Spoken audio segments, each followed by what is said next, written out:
کچھ لوگ ڈارونزم ہی اسے کہتے ہیں، اور کیونکہ ڈارون خود ایک لادینی پس منظر کے آدمی تھے، یعنی کہ ایتھیسٹ تھے، ملحد تھے، تو اس لیے یہ جو ایک پوائنٹ ہے اس نے ابھی کہا ہے کہ ڈارون ایک ملحد تھا. اب یہ بہت امپورٹنٹ پوائنٹ ہے کہ آپ جب ایک بندے کو ریپرزینٹ کر رہے ہیں آپ اس کو کریکٹلی ریپرزینٹ کریں. ڈارون کا جو امپریشن دیا گیا ہے ایتھیسٹ نے دنیا کے اندر وہ یہ ہے کہ وہ ملحد ہیں، مگر ایکچولی ڈارون نے خود یہ لکھا کہ وہ ملحد نہیں ہے. اس نے ایکسپلیسٹلی یہ لکھا. ڈارون نے جب اوریجن آف اسپیشیز کو پبلش کیا 1858 میں رائل سوسائٹی دی لنڈن میں، اس وقت بھی وہ ڈائریکٹلی گاڈ کے بارے میں اس نے ایک ریفرنس بنائی تھی. اور 1859 میں جب اس نے کتاب پبلش کی، اس کے بعد جو سال تھے جن سالوں کے اندر وہ کافی چرچ کے اگینسٹ کیا، اس وقت بھی اس نے افرم کیا کہ he was a believer in God. ٹھیک ہے، آخری 10 سال کے اندر اس کے بایوگرافرز کہتے ہیں وہ ایگنوسٹک بن گیا تقریباً. ٹھیک ہے، اور وہ ایگنوسٹک بنا because of the problem of evil and suffering. اس کی بیٹی فوت ہو گئی، اس کے 2 سال کا بچہ فوت ہو گیا، اور یہ چیزیں ہوئی.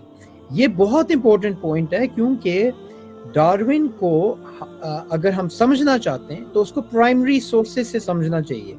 جتنے پیسے، جتنی ایفرٹ، جتنا آپ نے مورو نے اسپینڈ کیا ہے اس ویڈیو پہ، اور جو کوالٹی ہے ایکیڈیمک ریسرچ کی جو اس ویڈیو کے اندر ہے، ان دونوں کے اندر ایک بہت بڑا ڈسپروپورشنل ہے. اور یہ ایکچولی آپ کی کریڈیبلٹی ختم ہو جاتی ہے کہ ویڈیو کیا ہے، یعنی with in the first 30 seconds آپ ایک اسٹیٹمنٹ بناتے ہیں، اور یہ ایک بہت ہائیلی پولیٹیسائز اسٹیٹمنٹ ہے کہ ڈارون کا جو امپریشن دیا گیا ہے کہ یہ ملحد ہے، یہ امپریشن نیو ایتھیسٹ دیتے ہیں، یہ امپریشن رچرڈ ڈاکنز دیتا ہے، یہ امپریشن کافی زیادہ جو لوگ جو اسلام کے اگینسٹ ہیں، کرسچینٹی کے اگینسٹ ہیں، یہ دینا چاہتے ہیں. نک اسپینسر ایک ہسٹورین ہے، اس نے کتاب لکھی ہے ڈارون اینڈ گاڈ. اس کتاب کے اندر اگر کوئی بھی اس کو آبجیکٹیولی پڑھے، وہ ڈارون کی پرائمری سورسز سے یہ دکھاتا ہے کہ ڈارون ایتھیزم سے بہت دور تھا. ٹھیک ہے، وہ بہت انٹرسٹڈ تھا تھیولوجی میں اور ان چیزوں میں. تو یہ ایک بہت امپورٹنٹ پوائنٹ ہے کیونکہ اگر یہ ایک امپریشن دینا چاہتا ہے ایوولوشن کو زیادہ ایک ایکسیپٹیبلٹی دینا چاہتا ہے، ڈارونزم کو زیادہ ایکسیپٹیبلٹی دینا چاہتا ہے، تو پھر ایٹ لیسٹ جو فاؤنڈر ہے اس کو کریکٹلی ریپرزینٹ کرے، اور یہ جو نیو ایتھیسٹ ریٹرک ہے اس کو ریجیکٹ کرے. مجھے یہ لگتا ہے کہ اس ویڈیو کو دیکھ کے کہ اس کی پرائمری سورسز وہی ہیں جو ایکچولی ڈارونسٹ استعمال کرتے ہیں اپنے پروپیگنڈا کے لیے. میں آپ کو ایک اور کلپ دکھانا چاہتا ہوں، یہ ہے 612 جو کہ نہیں مانتے اس زمانے میں ایوولوشن کو، وہ بالکل ہی کرنٹ سائنٹیفک ڈیولپمنٹ سے محروم ہے. تو یہ بیسکلی بات کرتا ہے کہ جو لوگ اس کو ڈینائی کرتے ہیں وہ کرنٹ سائنٹیفک ڈیولپمنٹ سے کمپلیٹلی اوے ہیں، دور ہیں. ٹھیک ہے، مگر اس قسم کا اگر آپ سویپنگ اسٹیٹمنٹ بنائیں لوگوں کے بارے میں جو ڈارون کے کرٹکس ہیں یا اس کو جو یہ ٹرم استعمال کرتا ہے ایوولوشن کو، اس کے لیے کرٹکس ہیں، تو پھر آپ کی کریڈیبلٹی ختم ہو جاتی ہے کیونکہ آپ خود سورسز استعمال کر رہے ہیں جو کریکٹ نہیں ہیں. اور دوسری یہ بات ہے کہ اس کی ویڈیو کے اندر آپ کو ایک اور ضیاء بھائی آپ نے تھیٹر کیا ہوا ہے تو آپ کو یہ پتہ ہے کہ ایک ہیرو ہوتا ہے، ایک ویلن ہوتا ہے.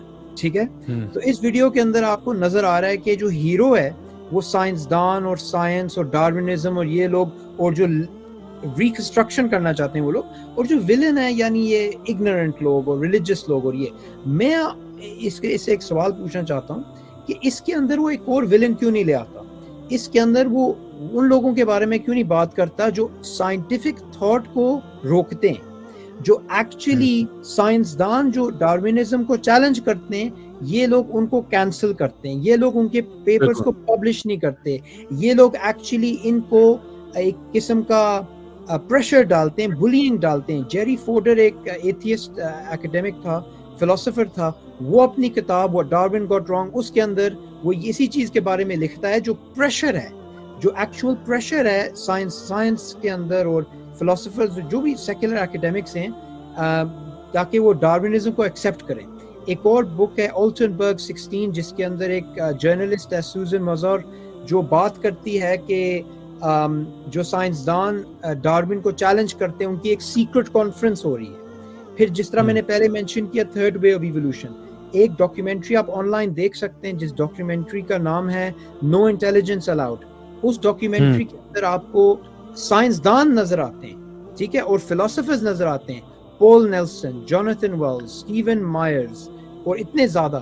اور ان سارے لوگوں کے ساتھ کیا سلوک ہوا ہے جب ان لوگوں نے ڈارونزم کو چیلنج کیا ہے. تو اگر یہ ایک ہیرو اور ویلن بنانا چاہتا ہے تو ایک سپر ویلن کو بھی لے کے آئے جو ڈارونسٹ ہیں, ٹھیک ہے, اور ان سپر ویلنز کے جو شکل ہیں, ان سپر ویلنز کے جو کلرز ہیں وہ اس ویلن سے بہت زیادہ بڑے ہیں. تو یہ بندہ فیئر نہیں ہو رہا مجھے لگتا ہے, یا اسے پتہ نہیں ہے کہ ایوولوشنری فیلڈ کے اندر ہو رہا کیا ہے.